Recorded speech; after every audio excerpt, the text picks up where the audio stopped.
नमस्कार। प्राइम समाचारमा स्वागत छ। म सरोज कोइराला। म दृष्टिवाणी धिताल। सुरु गरौं अहिलेसम्मका प्रमुख समाचारबाट।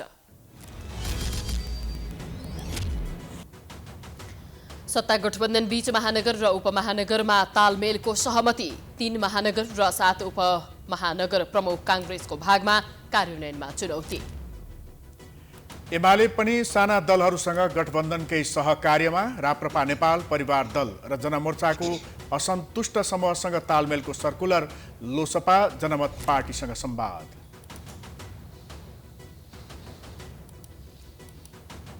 भद्रगोल व्यवस्थापन र राजनीतिक हस्तक्षेपले सरकारी अस्पतालमा बिरामीलाई शास्ति। महिनौं पालो कुर्नुपर्ने बाध्यता। गुणस्तर सुधारमा अस्पताल उदासीन।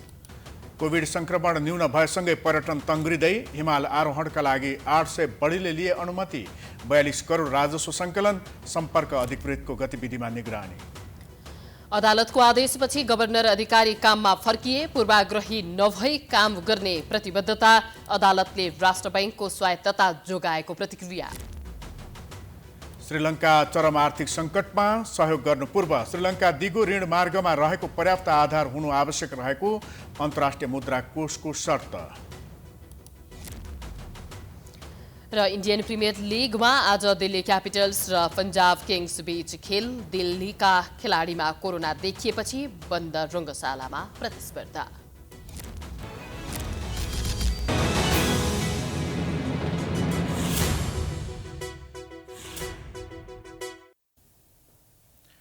अब समाचार विस्तारमा।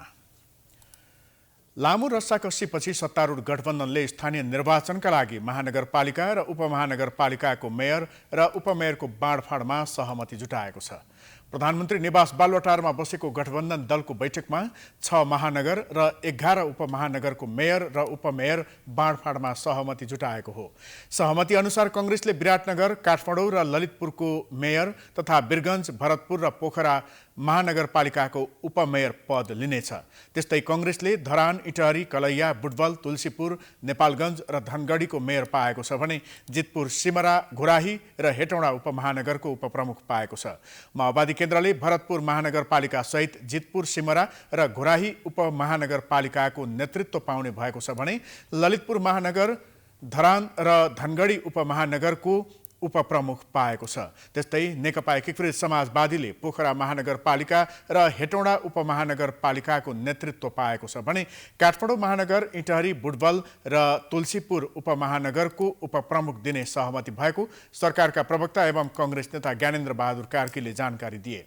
त्यस्तै जनता समाजवादी पार्टीले वीरगञ्ज महानगरपालिका र जनकपुर उपमहानगरपालिकाको नेतृत्व पाएको छ भने विराटनगर तथा कलैया र नेपालगञ्जको उपप्रमुख पाएको कार्कीले जनाए। ऐनले गठबन्धनको मापदण्ड र सहमतिका आधारमा सम्बन्धित समितिहरूको बैठक बसी अविलम्ब सिट बाँडफाँड तथा उम्मेद्वारहरूको चयन गर्न निर्देश गरेको बताए। त्यस्तै सहमति बन्न नसकेको अवस्थामा गठबन्धनभित्रै मित्रवत प्रतिस्पर्धा गर्न सकिने समझदारी बनेको कार्कीले जानकारी दिए। सहमतिको मर्म र भावना अनुरूप सम्बन्धित समितिहरूको बैठक बसी अविलम्ब सिट बाँडफाँड गर्ने तथा उम्मेदवारहरूको चयन गर्न निर्देश गरिन्छ। साथै सहमति बन्न नसकेको अवस्थामा 5 दलीय गठबन्धन भित्रै मित्रवत प्रतिस्पर्धा गर्न सकिने समेत समझदारी भयो। गठबन्धनको सहमति पत्रमा कांग्रेस सभापति शेरबहादुर देउवा, माओवादी केन्द्रका अध्यक्ष पुष्पकमल दाहाल प्रचण्ड, नेकपा एकीकृत समाजवादीका अध्यक्ष माधव कुमार नेपाल, जसपाका अध्यक्ष उपेन्द्र यादव र जनमोर्चाका उपाध्यक्ष दुर्गा पौडेलले हस्ताक्षर गरेका छन्।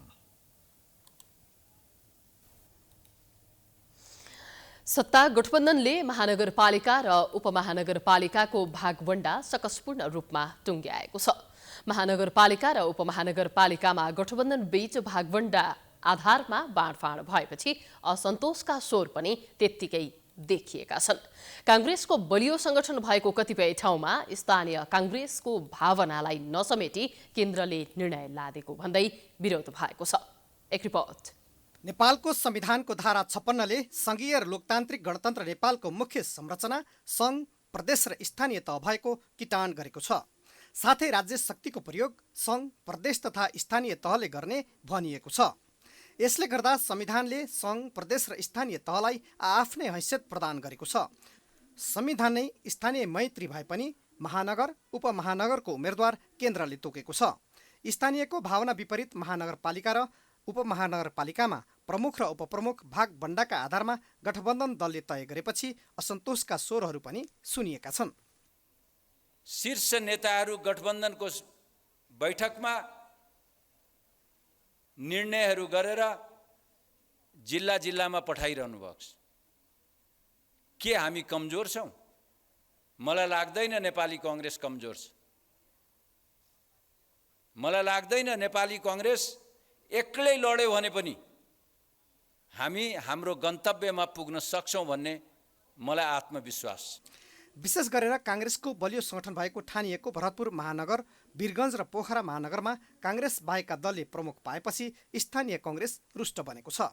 कतिपय ठाउँमा त काङ्ग्रेस कार्यकर्ताले केन्द्रको निर्णय उल्लङ्घन गर्ने चेतावनी दिएका छन्। नेपालको कम्युनिस्ट पार्टीहरूको चरित्र, स्वभाव, अस्ति भर्खरको निकट विगत हेरिसके पछाडि हामीहरूले हाम्रो आफ्नै चुनावी यात्रालाई अगाडि बढाउने कुराको सन्दर्भमा पनि हामीसँग भएको मतले पुग्दैन। 30 लाख नयाँ मतदाताहरू आएका छन्। ती मतदाताहरूको त्यो मतदाताहरूमध्येको ठुलो सङ्ख्याको मतदाता हाम्रो पार्टीमा हामीले जोड्नुपर्छ। अरू पार्टीबाट विरक्तिएका मतदातालाई पनि थपेर हामी आफैले हाम्रो पार्टीलाई 40-45% मतको मतभार लिन सक्ने पार्टीको रूपमा लिएर जानुपर्छ। महानगर र उपमहानगरको भागबण्डा गर्न धेरै सकस भएको अवस्थामा नगरपालिका लगायत 753 वटा स्थानीय तहमा भागबण्डा गर्न थप चुनौती खेप्नुपर्ने बारे गठबन्धनभित्रै कुरा उठ्न थालेको छ। नाममा विकेन्द्रीकरणको कुरा गरे पनि संविधान र पार्टीको विधान विपरीत दलले भागबण्डा गर्नुलाई कतिपयले स्वार्थको पराकाष्ठ पनि भनेका छन्। तर गठबन्धनले भने परिस्थिति जन्य अवस्थाले महानगर र उपमहानगरमा पदीय भागबण्डा गरेको भए पनि नगरपालिका, गाउँपालिका तथा स्थानीय स्तरमा स्थानीय पार्टी नेतृत्वको भावनालाई सम्मान गर्ने बताएको छ।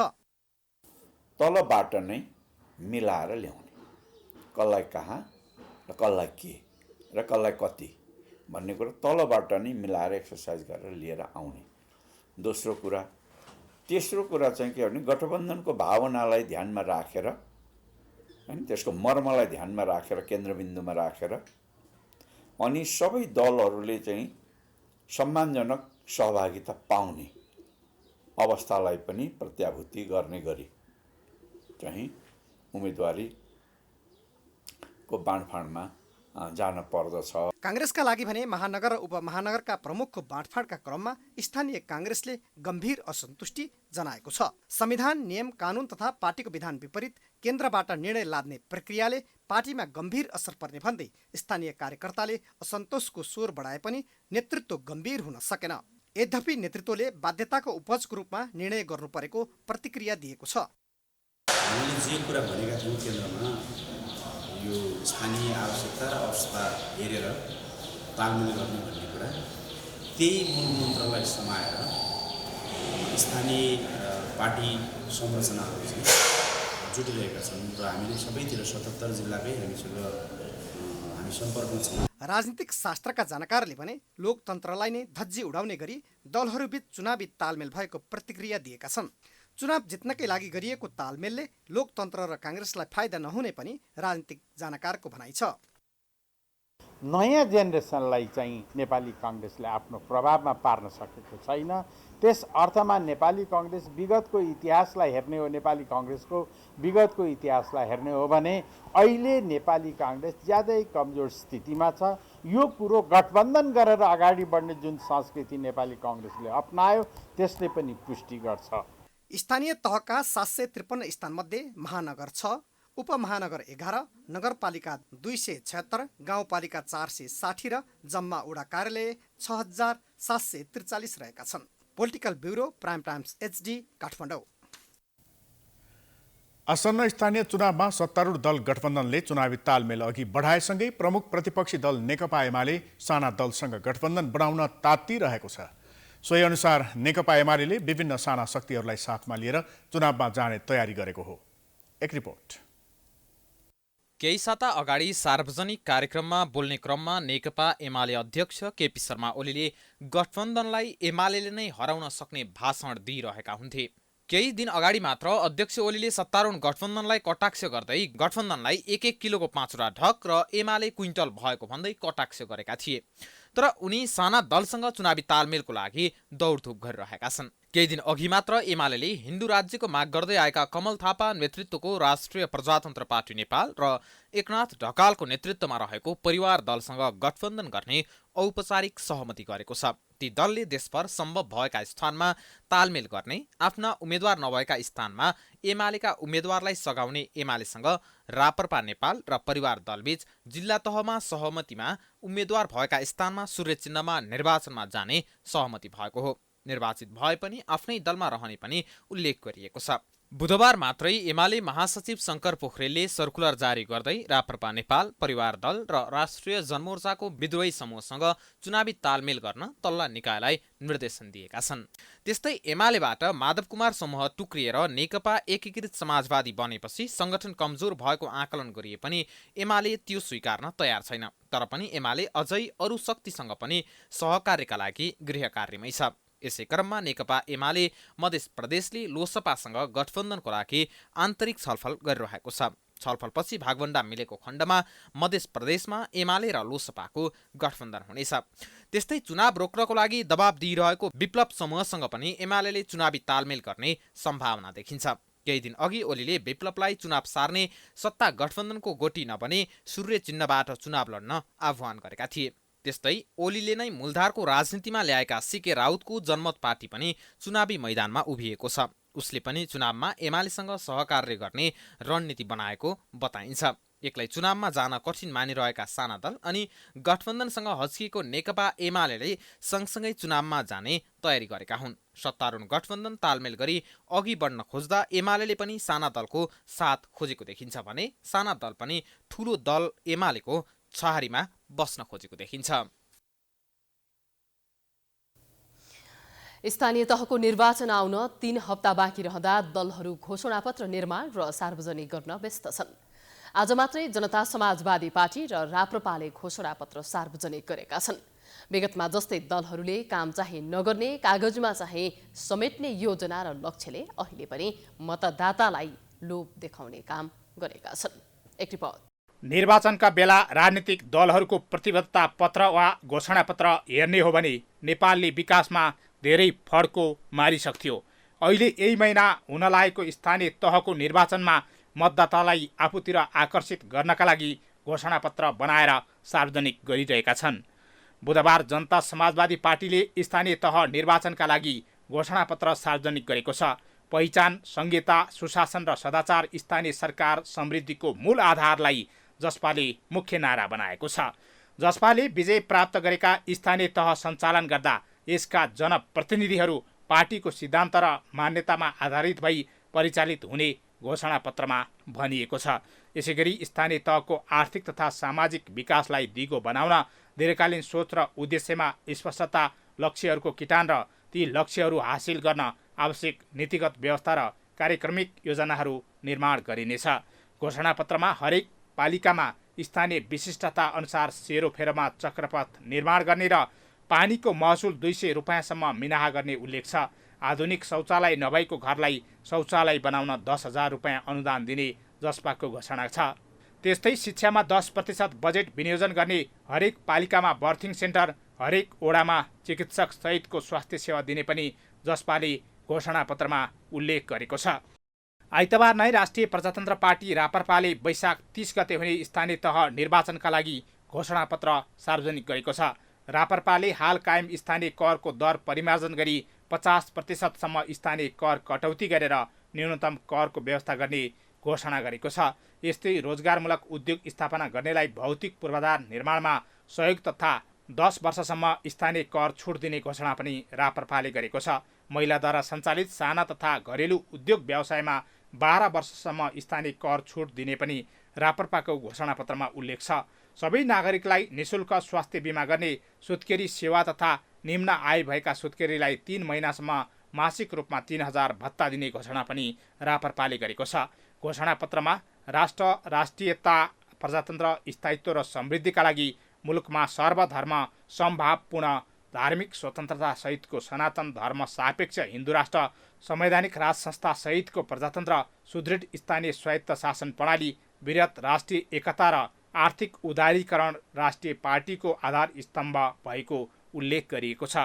राष्ट्र, राष्ट्रियता, प्रजातन्त्र, स्थायित्व र समृद्धिका लागि मुलुकमा सर्वधर्म समभाव, पूर्ण धार्मिक स्वतन्त्रता सहितको सनातन धर्म सापेक्ष हिन्दू राष्ट्र, संवैधानिक राज संस्था सहितको प्रजातन्त्र, सुदृढ स्थानीय स्वायत्त शासन प्रणाली, वृहत राष्ट्रिय एकता र आर्थिक उदारीकरण राष्ट्रिय प्रजातन्त्र पार्टीका आधार स्तम्भ हुन्। मुलुकको गौरवपूर्ण इतिहास, धर्म, संस्कृति, परम्पराको जगेर्ना गर्दै सबै हाम्रै जीवनकालमा सबल, समृद्ध र नवीन नेपाल निर्माण गर्न सम्भव छ भन्दै राष्ट्रिय प्रजातन्त्र पार्टी राष्ट्रिय राजनीतिको विकल्पसहित खडा भएको छ।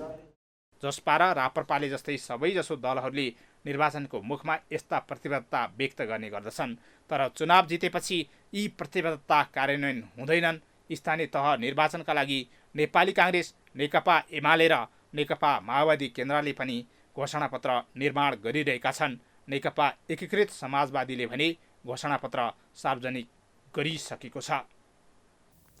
समाचारको सिलसिला जारी छ। हामी विश्रामपछि आउँछौँ। बाँकी समाचारको साथमा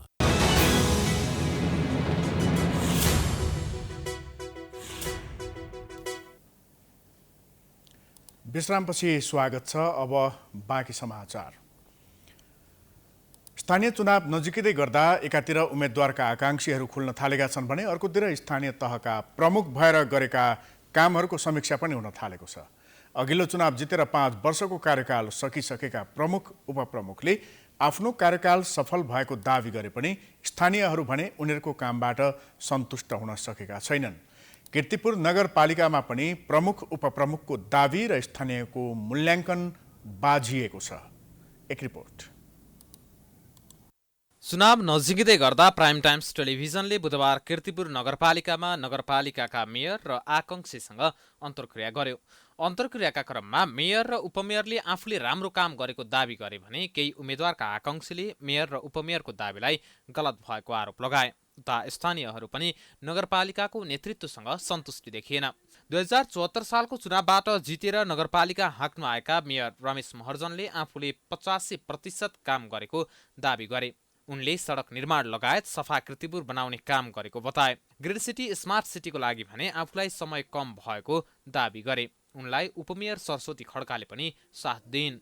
त्यो थल निकासको समस्यादेखि लिएर सामाजिक क्षेत्रका चाहिँ हाम्रो ज्येष्ठ नागरिकहरूलाई औषधि उपचार गर्ने समस्यादेखि धेरै समस्याहरू थिए।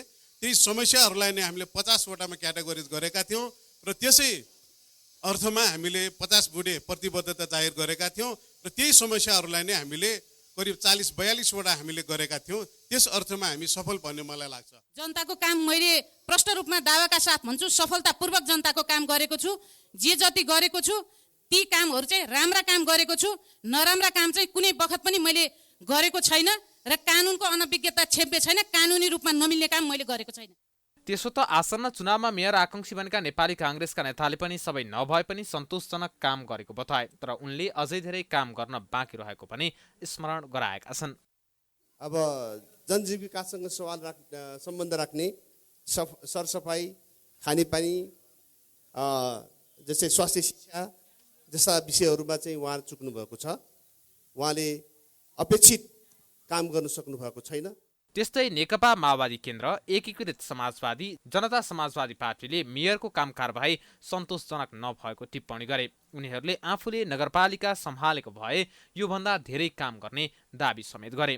उहाँहरूले कमिटमेन्ट गर्नु भएकै त्यो चाहिँ के पनि लागू भएको छैन। एक दोस्रो, बुँदाइगत रूपले भन्ने हो भने कीर्तिपुरलाई कस्तो बनाउने त 5 वर्षभित्र कस्तो बनाउने प्रारूपै भित्र उहाँहरू जानु भएन। एक दोस्रो, जनतासँग प्रत्यक्ष जोडिने शिक्षाको सवालमा अघि हाम्रो चाहिँ माओवादी केन्द्रको साथीले पनि भनिसक्नु भएको छ, सिनको पनि भाँचिया छैन। तपाईँ न गुणस्तर उठाउनतिर जानुभयो न निःशुल्क चाहिँ शिक्षा वितरण गर्नेतिर चाहिँ निःशुल्क शिक्षा लागू गर्नेतिर जानुभयो। उता स्थानीय बासिन्दाहरूले भने मेयरको काम कारबाहीप्रति असन्तुष्टि व्यक्त गरे। खानेपानीको पहुँच लगायत अन्य विषयमा नगरपालिकाको नेतृत्व चुकेको भन्दै उनीहरूले आक्रोश पोखेका छन्। कीर्तिपुर नगरपालिकाका जनताले कति सेवा सुविधा पाए त्यसको विषयमा कहिले कुनै यो किसिमको सार्वजनिक छलफल र सुनवाई भयो? यो विषयमा हामी बोल्नु जरुरी छ। उहाँहरूले पनि त्यसको जवाब दिनुपर्छ। अर्को कुरो, हाम्रा घरहरू बिल्डिङहरू बनेका छन्। अब हामी जनताको घरको चाहिँ नि नगरपालिकाको मापदण्ड लागू हुन्छ। कीर्तिपुर नगरपालिकाको मापदण्ड बिल्डिङमा लाग्छ कि लाग्दैन? मेयर साहबले अघि जुन 50 बुँदे प्रतिबद्धताको कुरा गर्नुभयो, उहाँले 42% सफल पनि भन्नुभयो। सायद उहाँको त्यो आफ्नो हिसाबले अथवा उहाँको टिमको हिसाबको मूल्याङ्कन होला, तर यो मूल्याङ्कन आम जनताको बीच आफूले गर्नुपर्ने मूल्याङ्कन जस्तो लाग्छ। कसैले सफल भने पनि नभने पनि आफै म सफल हुँ भन्दा त्यति त्यो राम्रो देखिँदैन जस्तो लाग्छ। यसरी स्थानीय तहमा प्रमुख उपप्रमुख अन्य दलका नेताहरूसहित सवाल जवाफ गर्न पाउँदा नगरवासी पनि हर्षित भएका छन् भने उनीहरूले नगर नेतृत्वले गरेका काम कारबाहीलाई नजिकबाट नियालेको पनि प्रष्ट भएको छ।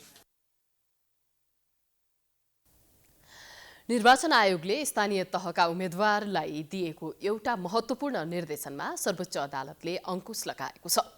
आयोगले स्थानीय तहमा उम्मेद्वारले मनोनयन पत्र साथमा सो घोषणा पेश गर्नुपर्ने व्यवस्था गरेको थियो। सो घोषणा पत्रको एउटा बुँदामा कुनै स्थानीय तहको ठेक्कापट्टा वा चल अचल सम्बन्धी व्यवहारमा संलग्न नरहेको भन्ने उल्लेख गरेको थियो। त्यसलाई सर्वोच्चले खारेज गरिदिएको छ। एक रिपोर्ट। निर्वाचन आयोगले स्थानीय तहको चुनावलाई निष्पक्ष र पारदर्शी बनाउने भन्दै उम्मेद्वार बन्न चाहनेका लागि कडा नियम ल्याएको थियो। उम्मेद्वारले सो घोषणा गर्नुपर्ने भन्दै जारी गरेको निर्देशनमा विभिन्न कडाई गरिएको छ, जसमध्ये स्थानीय तहमा उम्मेद्वारले मनोनयन पत्र साथमा सो घोषणा पत्र पेश गर्नुपर्ने व्यवस्था राखेको थियो, जसको बुँदा नम्बर 6 मा कुनै स्थानीय तहको ठेक्का पट्टा वा चल अचल सम्बन्धी व्यवहारमा संलग्न नरहेको भन्ने उल्लेख गरेको थियो। यो नियमले स्थानीय तहका कतिपय उम्मेद्वारका आकांक्षीलाई धक्का लागेको थियो, तर सर्वोच्च अदालतले आयोगको उक्त निर्णय पालना गर्नु नपर्ने आदेश दिएको छ।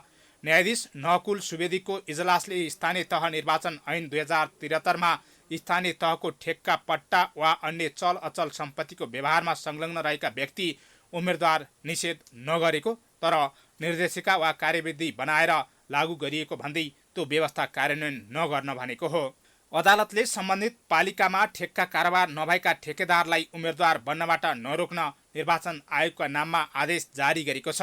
निर्वाचन आयोग नेपाललाई विपक्षी बनाएर यादव श्रेष्ठले उत्प्रेषणको माग गर्दै दायर गरिएको रिटमाथि सुनवाई गर्दै न्यायाधीश सुवेदीको इजलासले कानुनले निर्धारित योग्यता पुगेको र कानुनमा तोकिएको अन्य अयोग्यता नभई मनोनयन पत्र साथ पेश गर्नुपर्ने सो घोषणा पत्रको देहाए बमोजिम गरिएको घोषणाका आधारमा ठेक्का कारोबार भएका स्थानीय तहबाहेक अन्य स्थानीय तहमा उम्मेद्वार हुनबाट नरोक्न भनिएको छ।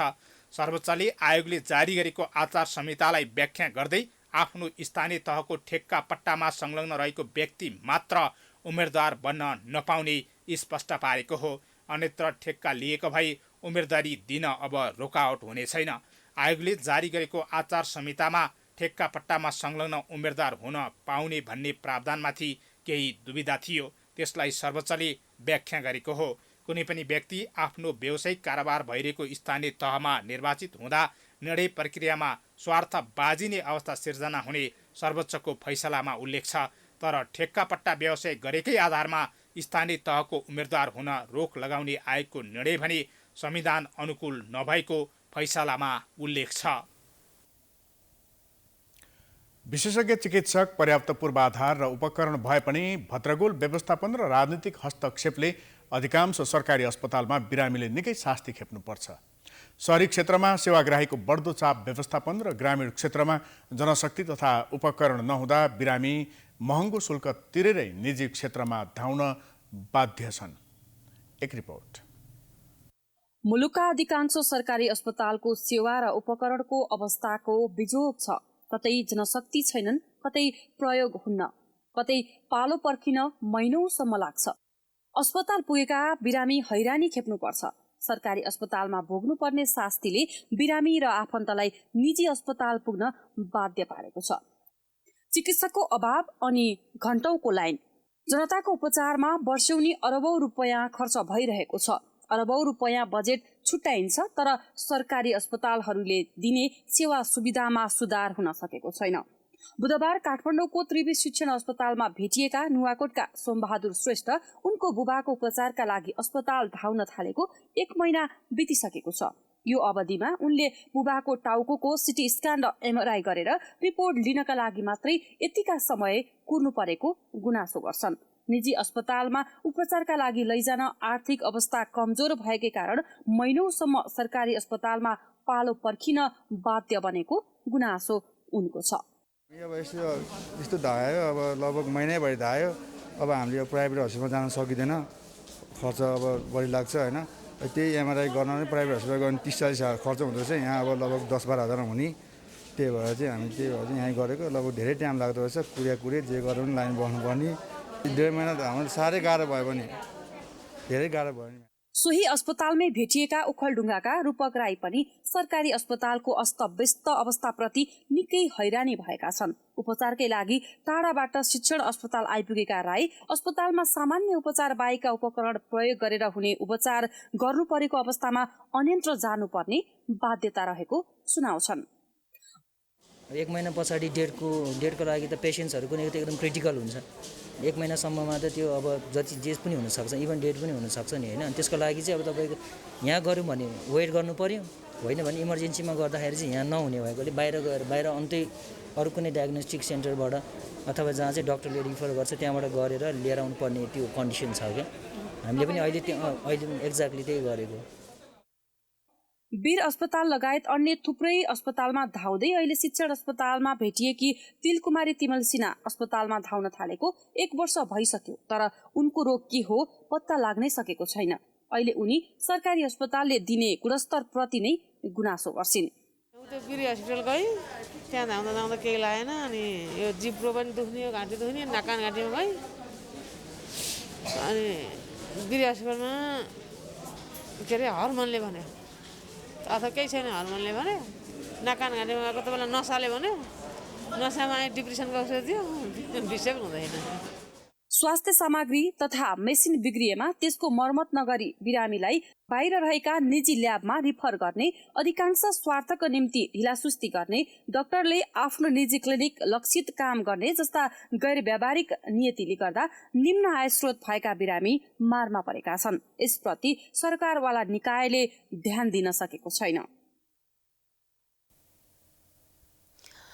कोरोनाले थलिएको पर्यटन क्षेत्रले बिस्तारै गति लिन थालेको छ। हिमाल चढ्ने सिजन सुरु भएसँगै विदेशी पर्यटकले धमाधम हिमाल आरोहणका लागि अनुमति लिन थालेका छन्।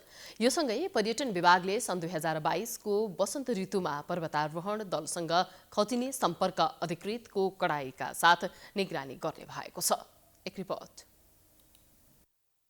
सन् 2020 देखि पर्यटन क्षेत्र ठप्प नै थियो, तर कोरोनाका विभिन्न लहर पार गरेसँगै बिस्तारै पर्यटन क्षेत्र लयमा फर्किन थालेको छ।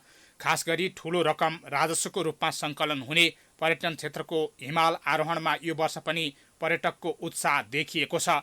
पर्यटन विभागले दिएको तथ्याङ्क अनुसार यस वर्ष मात्र 800 को हाराहारीमा पर्यटकले हिमाल आरोहणका लागि अनुमति लिएका छन्। यद्यपि अझै पनि अनुमति लिने समय बाँकी नै रहेकाले यो सङ्ख्या वृद्धि हुने विभागको आकलन छ। त्यसो त गत वर्षको तुलनामा हिमाल आरोहण गर्ने सङ्ख्या केही कम भएको छ। गत वर्ष 93 समूहले अनुमति लिँदा 1000 आरोहीले विभिन्न हिमाल आरोहण गरेका थिए, तर यो वर्ष 98 समूहबाट 800 जनाले विभिन्न हिमाल आरोहणका लागि अनुमति लिएका छन्। पर्यटन विभागका अनुसार अनुमति लिएका आरोहीबाट अहिलेसम्म 42 करोड राजस्व सङ्कलन भएको छ। अघिल्लो वर्ष सङ्ख्या पनि बढी भएकाले योभन्दा बढी राजस्व सङ्कलन भएको विभागले जानकारी दिएको छ। अनुमति लिएका 800 जना आरोही मध्ये 127 जनाले अहिले सगरमाथा आरोहणका लागि अनुमति लिएका छन्। 800 जनामा 63 जना नेपाली र अरू अमेरिकन, बेलायत, चीन र भारतबाट रहेको पर्यटन विभागले जनाएको छ। यो सिजनमा मात्रै चाहिँ हामीले 42 करोड राजस्व सङ्कलन गरिसकेका छौँ। गत वर्ष योभन्दा बढी नै थियो, किन आरोहीको सङ्ख्या अनुसार नै राजस्वको सङ्ख्या रकम पनि बढ्ने भएको कारणले अघिल्लो भन्दा यो वर्ष आरोहीको सङ्ख्या केही कम नै हुने हाम्रो अनुमान छ। त्यो हिसाबले राजस्वको मात्रा पनि कमै होला। पर्यटकको संख्यामा उल्लेख्य वृद्धि भएसँगै हिमाल आरोहीको सुरक्षा लगायत अन्य गुणस्तरको विषयमा पनि विभाग चनाखो भएको छ। हिमाल आरोहणको समयमा हरेक वर्ष सरकारले आफ्ना प्रतिनिधिलाई हिमालमा खटाउने गर्छ, तर कतिपय सम्पर्क अधिकृतहरूले भने आफ्नो जिम्मेवारी पूरा नगरेको गुनासो आएसँगै विभागले उनीहरूमाथि निगरानी पनि बढाउने भएको छ। आफ्नो जिम्मेवारी पूरा नगर्ने कर्मचारीलाई कडा कारबाही गर्ने तयारी विभागको छ। सम्पर्क अधिकृतले खटाएको ठाउँमा जानुपर्छ भन्ने चाहिँ नि अब कानुनमा पनि व्यवस्था गरेको छ। निजामती सेवा ऐन नियमावलीमा पनि अब सरकारले लगाइरहेको काम चाहिँ गर्नुपर्ने भन्ने व्यवस्था छ। त्यो हिसाबले सम्पर्क अधिकृतले आफ्नो जिम्मेवारी निर्वाह गर्नुहुन्छ भन्ने चाहिँ मलाई विश्वास छ र त्यसको निम्ति हामीले चाहिँ नि खुम्बु क्षेत्रमा सगरमा खुम्बु क्षेत्रकोमा अनुगमन तथा सहजीकरणको निम्ति एउटा समिति पनि गठन गरेका छौँ। हिमाल आरोहीको संख्या बाहेक अन्य पर्यटकको संख्यामा पनि उल्लेख्य वृद्धि भएको छ। गत वर्षको तुलनामा यो वर्ष 45% बढी पर्यटक आगमन भएको छ। यो सँगै लामो समय थला परेको पर्यटन तङ्ग्रने अवस्थामा पुगेको छ। प्राइम टाइम्स एचडीका लागि क्यामेरामा राधिका श्रेष्ठका साथ रेमन नेपालीको रिपोर्ट। समाचारको सिलसिला अझै जारी छ। हामी विश्रामपछि आउँछौँ। बाँकी समाचार।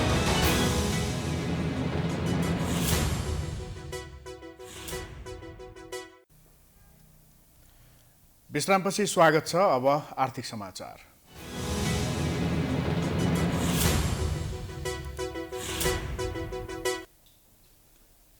सर्वोच्च अदालतको अल्पकालीन अन्तरिम आदेशपछि नेपाल राष्ट्र बैंकका गभर्नर महाप्रसाद अधिकारी काममा फर्किएका छन्।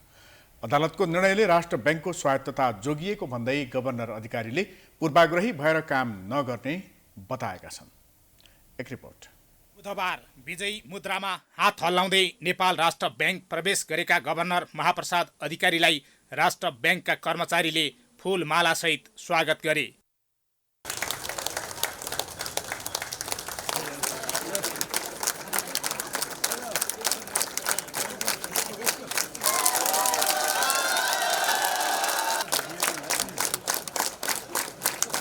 कर्मचारीको स्वागतपछि पदबहाली गर्दै गभर्नर अधिकारीले सर्वोच्च अदालतले नियामक निकायको स्वायत्तता जोगाएको बताए। उनले व्यक्तिगत भन्दा पनि संस्था विरुद्ध आक्रमण भएपछि आफू अदालत जान बाध्य भएको र अदालतले न्याय दिनेमा विश्वस्त रहेको बताएका छन्। सम्मानित अदालतबाट अन्तर्कालीन अन्तरिम आदेश प्राप्त भएको छ, जस आदेशअनुसार मलाई आफ्नो पदीय जिम्मेवारी केन्द्रीय बैंकको गभर्नरको रूपमा काम निरन्तर राख्ने आदेश भएको हुँदा म आज यहाँ हाजिर भएको छु। भोलिको दिनमा मैले पेश गरेको निवेदनमाथि थप सुनवाई र कारबाही हुँदै जाँदा यो नेपाल राष्ट्र बैंक केन्द्रीय बैंकको स्वायत्तता, मौद्रिक नीति, मौद्रिक स्थायित्व, आर्थिक स्थायित्व सम्बन्धमा यसरी नै सकारात्मक चाहिँ सन्देशहरू आउने आशा राखेको छु। अधिकारीले सरकारले आफूलाई हटाउन खोजेको र अदालतको आदेशबाट पुनर्बहाली भएर पुनः काममा फर्किएको भए पनि आफूले कुनै आग्रह पूर्वाग्रह नराखी सरकारको सल्लाहकारको भूमिका निर्वाह गर्ने प्रतिक्रिया दिएका छन्। हामी व्यक्ति भन्दा पनि हामी संस्था नै हौँ। गभर्नर, राष्ट्र बैंक, अर्थ मन्त्रालय भनेको संस्था हो। विभिन्न घटना परिघटनाले यस्ता स्थितिहरू ल्याउँछन्, तर हामीले आफ्नो जिम्मेवारीहरू निर्वाह गरिराख्दाखेरि गर्नुपर्ने समन्वय सम्पर्क नियमित रूपमा गर्छौँ भने त्यसमा कुनै किसिमको आग्रह पूर्वाग्रह राखेर काम गर्ने भन्ने विषय हुँदैन। हामी त्यसमा सतर्क रहन्छौँ। सर्वोच्च अदालतले मङ्गलबार काम गर्नबाट नरोक्न अल्पकालीन अन्तरिम आदेश दिएसँगै बुधबारबाट गभर्नर अधिकारी काममा फर्किएका हुन्। यसअघि केन्द्रीय बैंकको स्वायत्तता र वित्तीय प्रणालीमाथि सरकारबाट भएको हस्तक्षेप बन्द गर्न माग गर्दै आन्दोलित कर्मचारीले गभर्नर अधिकारीको पुनर्बहालीपछि अदालतले न्याय दिन्छ भन्नेमा विश्वस्त रहेको प्रतिक्रिया जनाएका छन्। भलै यो अन्तिम आदेश होइन भए पनि यसले एउटा के इन्डिकेसन दिन्छ भने अहिले भइरहेको हस्तक्षेप ठिक होइन र एउटा स्वायत्त निकाय माथि हस्तक्षेप गर्नुहुन्न भन्ने लाइनबाट भोलिका दिनमा पनि यो अन्तिम आदेश पनि आउँछ भन्ने हामी अपेक्षा गर्छौँ। सरकारले छानबिन गर्न भन्दै गत चैत 24 गते गभर्नर अधिकारीलाई पदबाट निलम्बन गरेको थियो। सरकारले सर्वोच्चका पूर्व न्यायाधीश पुरुषोत्तम भण्डारीको संयोजकत्वमा 3 सदस्यीय छानबिन समिति बनाएको थियो। त्यस विरुद्ध वैशाख 4 गते सर्वोच्च अदालत गएका गभर्नरको पक्षमा मङ्गलबार फैसला दिँदै अदालतले छानबिन समितिलाई नै निलम्बन गरिदिएको छ। प्राइम टाइम्स एचडीका लागि क्यामेरामा मिलन प्रजापतिका साथ हरिशरण नेउपाने, काठमाडौँ। बुधबार शेयर बजारमा उच्च अङ्कको गिरावट आएको छ। नेप्से 36.73 अङ्कले घटेर 2320.51 अङ्कमा झरेको छ। बजारमा लगानीकर्ताको मनोबल बढ्न नसक्दा नेप्से उच्च अङ्कले घटेको विश्लेषण गरिएको छ। बुधबार क वर्गका परिसूचकहरूको मापन गर्ने सेन्सिटिभ इन्डेक्स 6.69 अङ्कले घटेको छ। बजारमा कारोबारमा आएका सबै समूहको परिसूचकमा गिरावट आएको छ। बजार उच्च अङ्कले घटे पनि ग्रिन भेन्चर क्यापिटल र जाल्पा सामुदायिक लघुवित्त वित्तीय संस्था लिमिटेडका लगानीकर्ताहरूले कमाएका छन्। बजारमा 228 कम्पनीका 35,70,014 किता सेयर 1 अर्ब 45 करोड 87 लाख रुपैयाँ बराबरमा कारोबार भयो।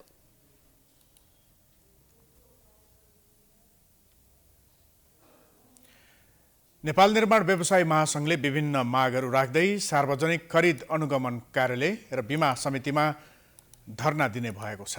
अप्रत्याशित अत्याधिक रूपले भएको मूल्य वृद्धि, सार्वजनिक खरिद नियमावली 11औं संशोधनमा भएको त्रुटि सच्याउन बीमा सम्बन्धी जारी गरिएको निर्देशिका 2078 लगायतका प्रावधान संशोधन तथा खारेज गर्न र एकमुष्ट म्याद थपसहित विषयलाई लिएर धरना दिन लागि महासंघका महासचिव रोशन दाहालले जानकारी दिएका छन्।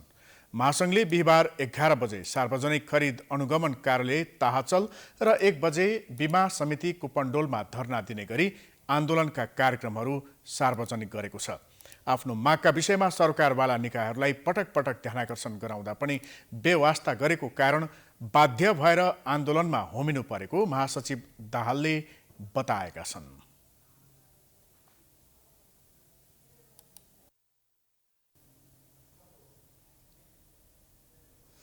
अब अन्तर्राष्ट्रिय समाचार।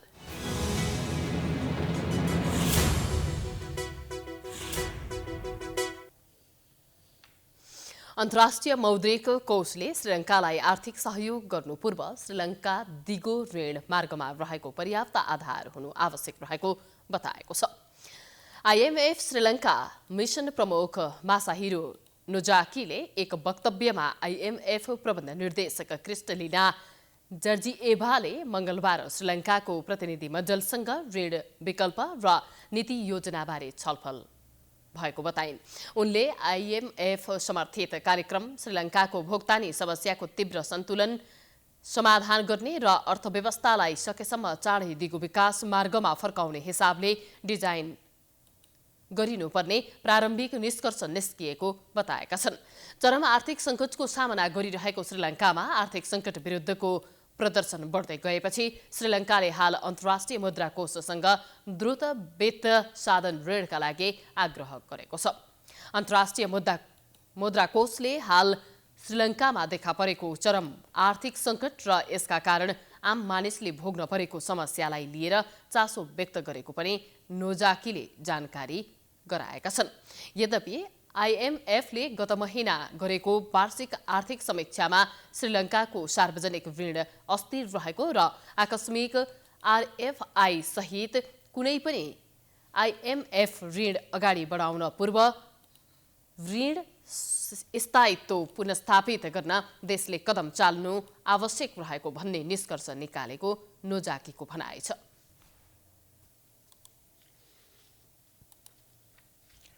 अब खेलकुद समाचार।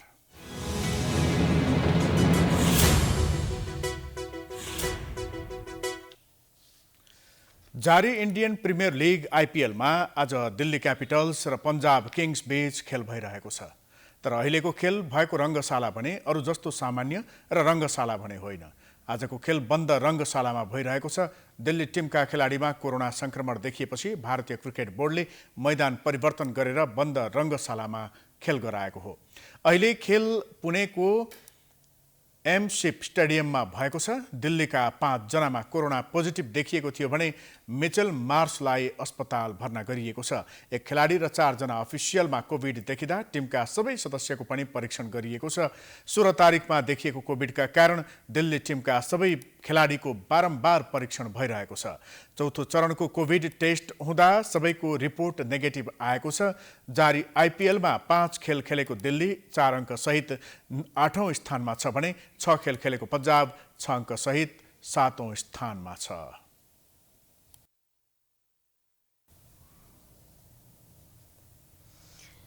यो सँगै हामी समाचारको अन्त्यमा आइपुगेका छौं। जाँदा जाँदै प्रमुख समाचार पुनः एकपटक। सत्ता गठबन्धन बीच महानगर र उपमहानगरमा तालमेलको सहमति। 3 महानगर र 7 उपमहानगर प्रमुख कांग्रेसको भागमा कार्यान्वयनमा चुनौती। एमाले पनि साना दलहरूसँग गठबन्धनकै सहकार्यमा। राप्रपा नेपाल, परिवार दल र जनमोर्चाको असन्तुष्ट समूहसँग तालमेलको सर्कुलर। लोसपा जनमत पार्टीसँग संवाद।